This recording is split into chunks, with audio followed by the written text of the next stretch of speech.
मुक्तिसाधकं कलाधरावतंसकं विलासिलोकरक्षकम् अनायकैकनायकं विनाशिते भदैत्यकं नताशुभाशुनाशकं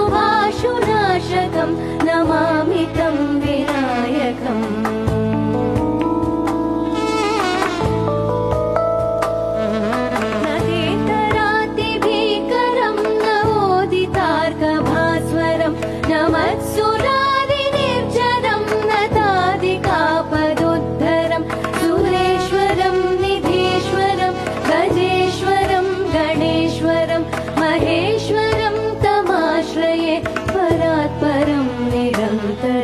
नमामि तं विनायकम्। नमुदाकरात्तमोदकं सदा विमुक्तिसाधकं कलाधरावतंसकं विलासिलोकरक्षकम् अनायकैकनायकम्।